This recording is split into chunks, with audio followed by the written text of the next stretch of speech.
Welcome to Frontierland. We're doing this now. Okay, so this was one of the original 1955 lands created by Walt Disney.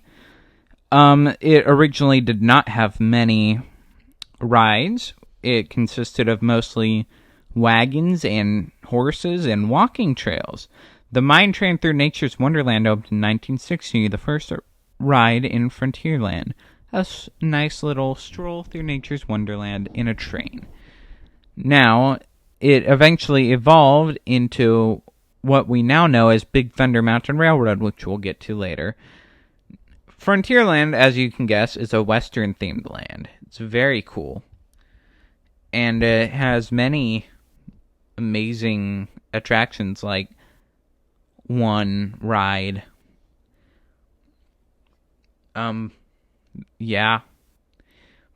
So let's talk about it. So when you first come in, you're going to see two big log type structures. They're pretty, I don't know what to call them.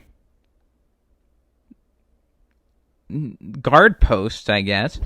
And you walk in and you are instantly transported to the land of the West. Except you're not. Because, actually, it does a pretty good job, actually. But you'll immediately notice probably the boat, if it's parked there. There are two boats along the rivers of America. First, the Mark Twain riverboat and the sailing ship Columbia. The Mark Twain is I don't even know what to call that style ship. But the other one's a pirate ship. And there are many things to do here. There's one ride, so let's get that out of the way first. Big Thunder Mountain Railroad, which is the wildest ride in the wilderness. That was horrible. But it is a thrill ride, a roller coaster that goes through all the mountain. And it is very cool. I'll probably play some of the footage from it. This is one of my all-time favorite rides right here. This was my first big roller coaster of my life. And I love this ride. It's very dear to my heart. It's very good with the theming. First you go into the Rainbow Caverns, and then you go up, and all around the mountain, and the TNT, boom, boom, boom, and all the animals. You can see Galaxy's Edge over the hill, and you're stuff like that, and the dinosaur bones, and all the pennies in the water. Very cool. Next to that is Ranchos De Zoccolo. Probably the restaurant I eat at the most. Love this place. The Mexican food in there is, it's delicious. I love me some Mexican food. The Frontierland shooting expedition's right next to it. It's a shooting range full of a bunch of Western stuff. It's a really it's not very intricate. It's a very cool designed little part. It's really cool. It's like a graveyard theme, pretty sure. Is that it? I think that's it.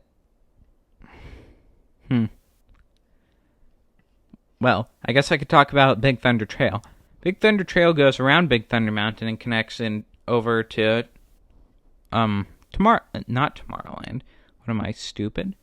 No. This is Fantasyland. It connects to that and comes out right at the Red Rose Tavern. And it also connects into Galaxy's Edge. But around here you can see old remnants of the Mine Train Through Nature's Wonderland, the ride that was there before Big Thunder. It's very cool. You can see all of them, and sometimes you can still see animatronic fish going in the water. What else can I say about this ride? What about this land? The Golden Horseshoe. I forgot about that. The Golden Horseshoe is really cool. They have a stage show going on there sometimes. It's really fun. I never went into there until like 2 years ago. It's very cool. You can also get root beer there, and the root beer floats are amazing. It's a very good time. Frontierland is small, but it's so good. Last time we went, when it first opened, they didn't have it there, but if they have it when you go, the pretzel cart there, best thing. One of the best snacks in Disneyland. The Mickey Mouse pretzels are on point. They're delicious. I don't really have much to say. It's very small. I don't really know what else I can say. It's very cool. I can give you some tips on how to make Big Thunder cooler. Well, first off, stick your hands up. It'll feel like you're going to chop your arms off every time. I still retreat my hands back whenever we go under a thing. Also, the part with the goat, if you look at the goat, just make eye contact with the goat the whole way. It will make you dizzy. You see the goat with the dynamite in its mouth? Just stare at him. Just look into his soul. And then when you finally lose eye contact, you might be dizzy. It works for me. I was told it by some YouTuber. I don't remember who, though. That's pretty much it. If you go on the boats, you get to see cool animatronics along the water. It's really cool. I guess I can include Pirate's Lair. So Pirate's Lair on Tom Sawyer Island, dumb name, but it's a mix between Tom Sawyer's Island, which was there before, and Pirate's Island, which is what it is now. It's a really cool place for little kids to go. And even me, I love it. It's fun.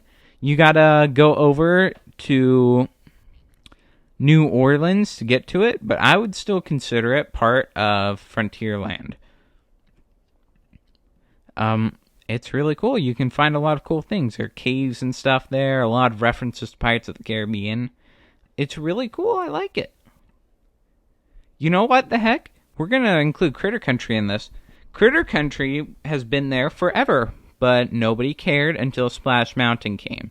Critter Country is the middle child of the Disneylands. It's been there the whole time, but nobody goes back there. They have the many adventures of Winnie the Pooh. The many adventures of Winnie the Pooh and Splash Mountain there. That's pretty much it. They used to have the Country Bear Jamboree back there, but it is no longer there. And Splash Mountain will soon be no longer there. And that's sad. Keep Splash Mountain alive. Please, I love it. Don't take it away. But Winnie the Pooh is a fun little ride. It goes through Winnie the Pooh, and you're in a honeycomb, I guess. Honeycomb, is that what it is? I don't know. You go in a honeycomb, we'll go with that. And it uses, this is going to sound weird, but it uses the same technology, I'm pretty sure, or sort of the same, as Indiana Jones Adventure. It kind of gives you a feeling that you're floating. It's a really cool ride. I like it. It's a little kid's ride, but it's fun. Splash Mountain, on the other hand, is definitely one of the most popular attractions in the park.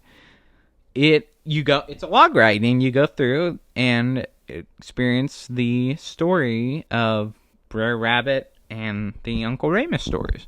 I'm pretty sure that's what his name was. It's a really cool ride. It was developed by Tony Baxter, I'm pretty sure was the Imagineer who did it. And he also did Big Thunder Mountain and Indiana Jones Adventure. Yeah, he's really cool. Look him up. He's awesome. Yeah, he also did Finding Nemo. It's really cool. In the 1980 refurbish of Fantasyland, this is just going to turn into a Tony Baxter video. He's really interesting. The way he came up with Splash Mountain was he was sitting in traffic one day and just thought, and Disney said, "Hey, you." I don't know why they sound like that. Hey, Tony, how about you make us a water ride? And he said, "Oh, how am I going to do that?" And then he thought of Song of the South, and then they made it. So there we go, Tony Baxter. He's a very cool guy. Might make a whole video on him someday. I guess that's kind of all everywhere else I have to say. The Hungry Bear restaurant's there. I like it, it's nice. And it connects over to Rise of the Resistance. So, I guess that's it. Knocked out 2 lands. Pooh Corner's there. And it's not a bathroom. Should have called the bathroom Pooh Corner, but it's the shop. And, yeah, you can meet Winnie the Pooh characters there. It's fun. It's cool. The train goes through Splash Mountain. The train's really cool. I'll talk about the train at a separate date, but sorry, I burped. Train's cool. Like the train. So, that's it. Bye.